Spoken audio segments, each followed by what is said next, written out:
here we have Mitchell's Evo.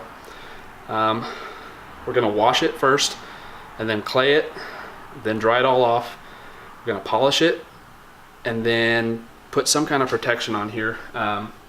We talked about ceramic coatings, we've talked about waxes. I think a wax is probably the best option for Mitchell because he's going to be working on this car constantly. So coating is more long-term. It is more durable than wax, but I think time on the road this car is going to see, I think a wax is going to be the way to go. I'm going to use a synthetic, so it's going to be long-lasting and it'll look good. It'll be easy to wash, and yeah, we'll go from there.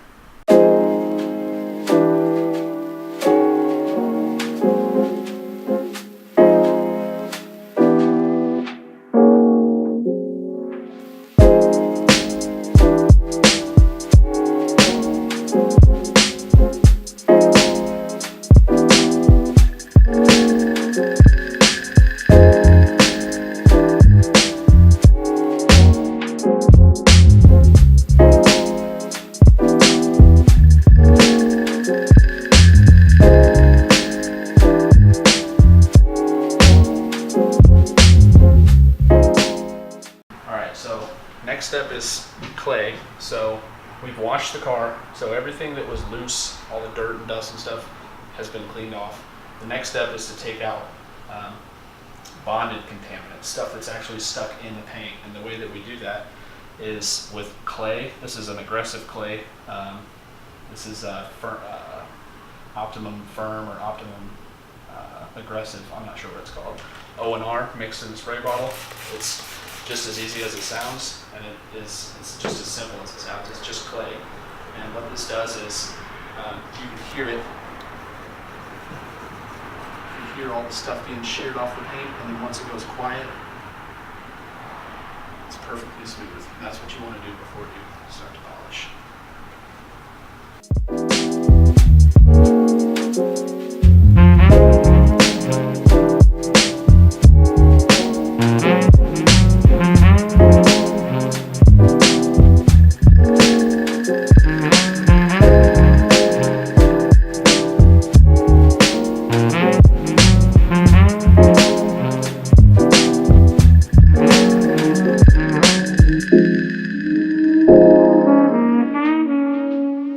First we wash the car with O&R, we clay the entire car, and the next step is paint correction. So we've got a microfiber cutting disc here.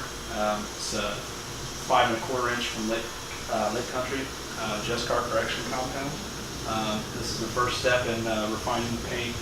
This will cut a lot of the bird etchings off and scratches, watermarks, stuff like that will come off. Hopefully with this, and then we'll go back afterwards and we'll jewel it up with a finishing polish, probably Sonak's Perfect Finish.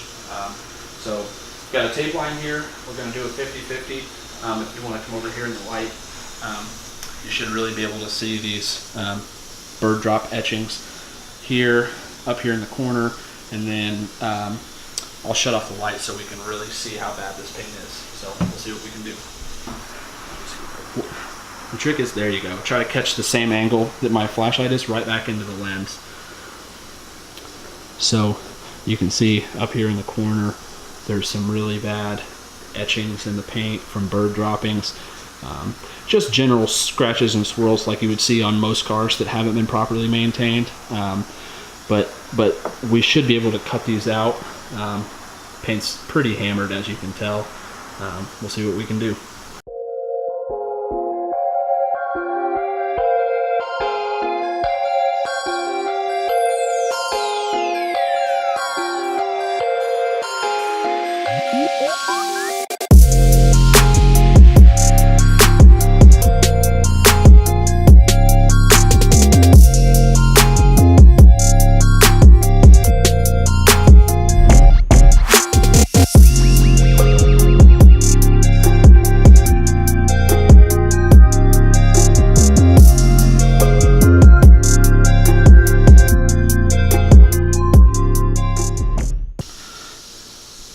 So as you can see, one pass, still some deep paint chips.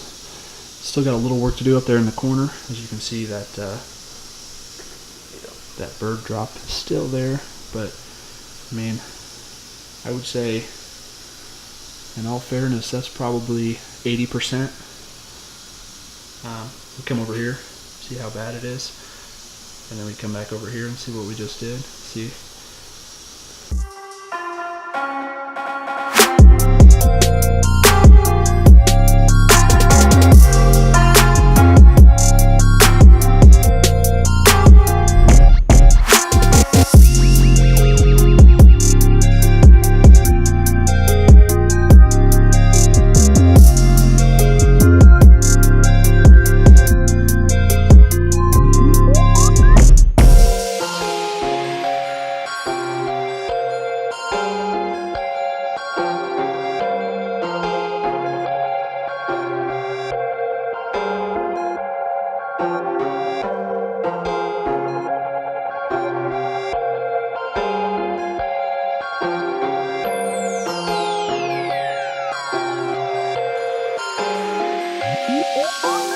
Alright, so doing a little test spot on the door here, pretty oxidized.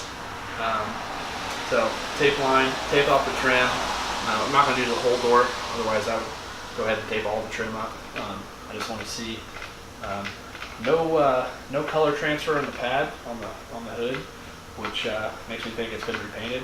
As you can see, I did a little test spot with this already, and on the other mirror, and immediately got some color transfer. So we'll see what we can do right here. Got my 3-inch microfiber cutting pad, Just Car correction compound once again.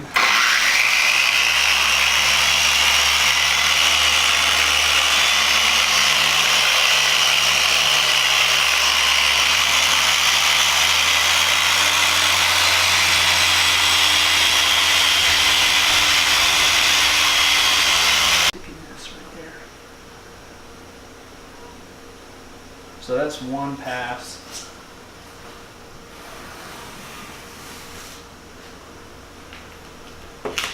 Oops. I can see that on the camera from here. Oh yeah, that's a night and day difference. It really is. And plenty of paint left. I mean, I'm cutting off probably 10 mils at the most, and there's some good red paint hidden underneath there somewhere. Just gotta uncover it. Okay, so jump to a week later. Whole car's been compounded and polished. I used a combination of Rupes LHR 15 Mark II, Meguiar's microfiber cutting pads with Just Car correction compound, and Rupes yellow pads with Sonax perfect finish. Some spots have been repainted, so some spots needed 2 steps. I was able to get away with 1 step on some panels. Kind of just had to figure it out as I went along. As you can see, original panels are single stage. They came out okay. A little bit of haze left in some spots, but we're not chasing perfection on this car. It's not going to be a show car. It's going to be driven as this car was meant to be. So ton of rock chips on the front. So it took about 2 hours to fill in all those rock chips. There was about 7,000 of them on the front end. A little bit of damage in the back, so I kind of worked around that. Going to protect the car, I figured what a better suitor for this JDM Legend than some authentic JDM Fuso coat from Soft 99. Top it with Bead Maker just for a little extra pop. So this car's going to several auto shows. Battle of the Bluegrass in Louisville, and you'll see it around Indianapolis. So hope you enjoy it.